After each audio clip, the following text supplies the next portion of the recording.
Wow, good day to you. So, you decided to come back to the Iron Man Higgs channel, huh? Good for you, because today we got something cool.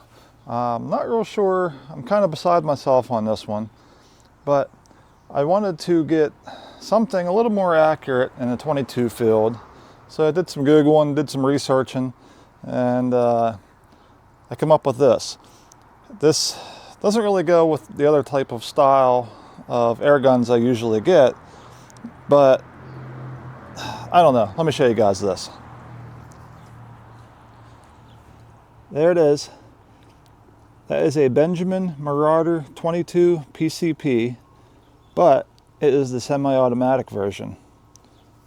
I couldn't decide if I wanted to stick a cool 1-leaf or ATN scope on it, and then I decided I'm just going to go with the classic optic.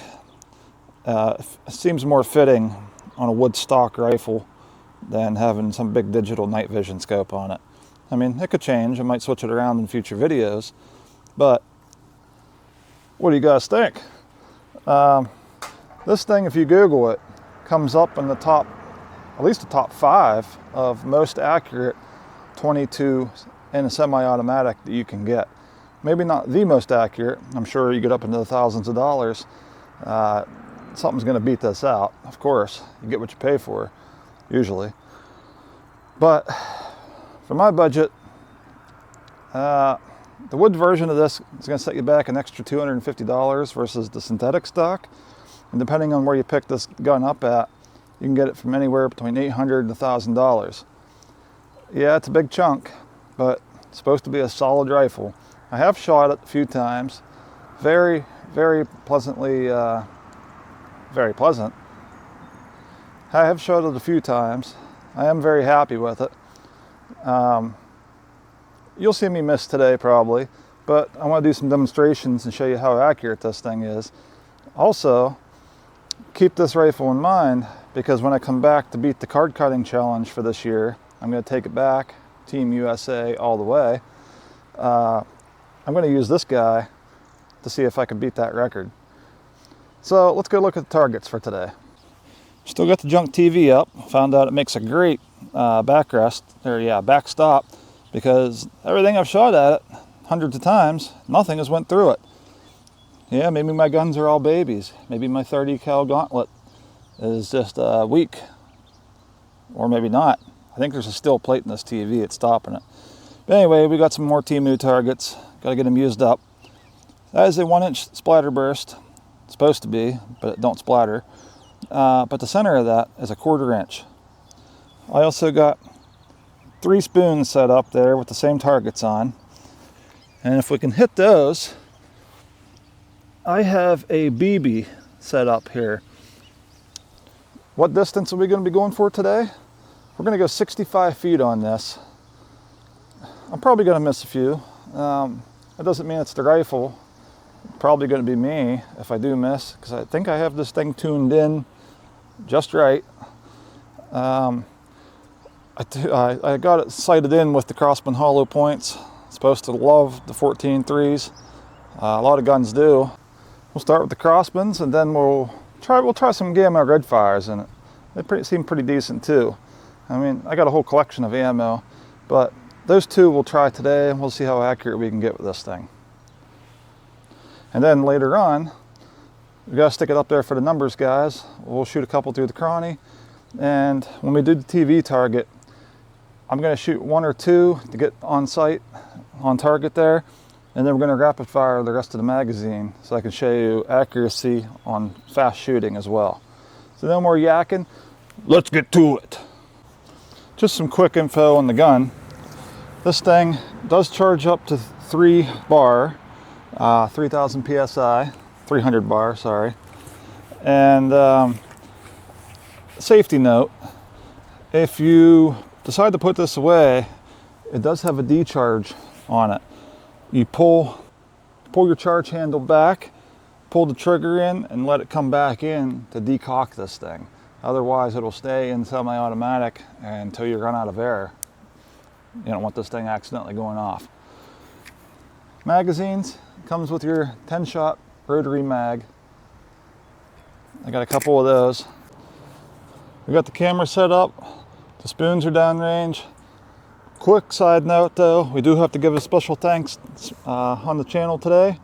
Huge shout out to Iron Man Higgs for sponsoring this channel. He's been a long time member, a long time provider of the channel. I mean, anything he wants, he gets it for him. So, thank you, Iron Man Higgs. Let's get shooting. Okay, we're gonna go left to right on the spoons. Remember, this is 65 feet, and the center is a 1/4 inch target. Find a comfortable position here for my elevation.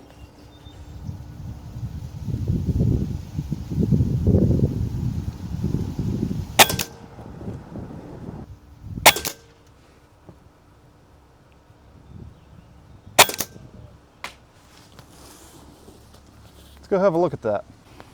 All right, there. I was shooting kind of quick. There is a crosswind, no excuses. I think it's a little better than that. I'm just a little shaky.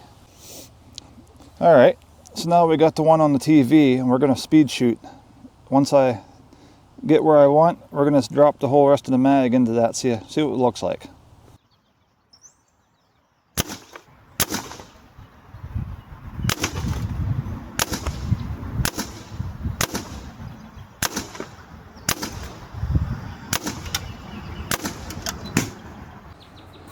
And for my next bag of tricks, we call this the flea flicker or the tick flicker. You got a tick on a cow's butt at 100 yards and you want to get it off for him. This might be the gun to do it, if I can hit it. And my camera fell, that's great. Let's go reset real quick. All right, the wind don't blow the camera down. Wow, that is a tiny target. I'm already up on maximum. This is a 6 to 24 by 50, and that BB it's smaller than one of my lines on my crosshair. All right. Well, we hit a little low. Let's reset that. We got it reset.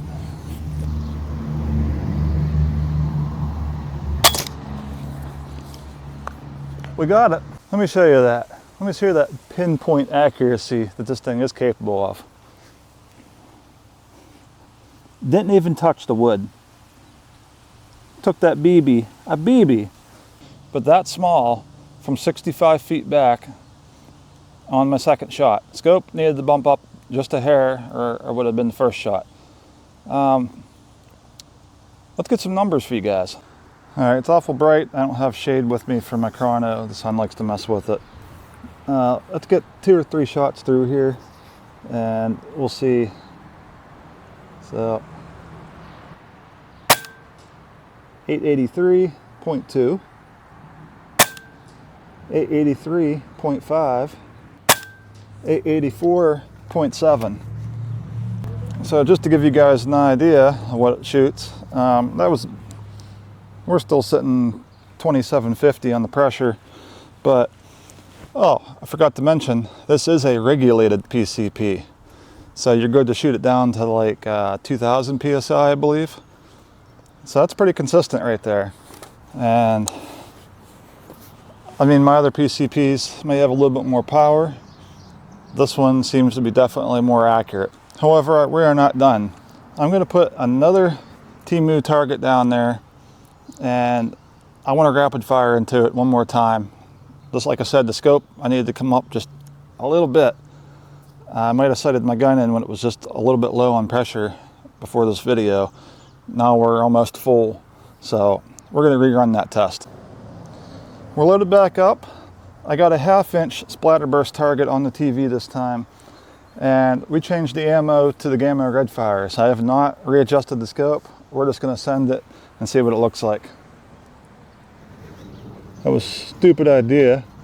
Put black on black because I can't see it. I can't see it at all. Ah, freaking idiot! Why would you put black on black? All right, we're gonna have to go put a different color on. That's a little better. Red sticker on a black background. Now you're thinking. Freaking genius.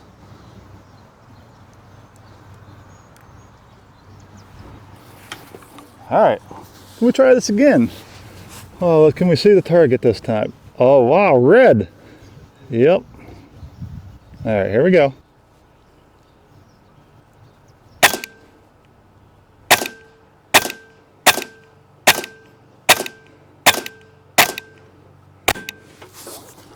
That is way more like it. That was freaking amazing.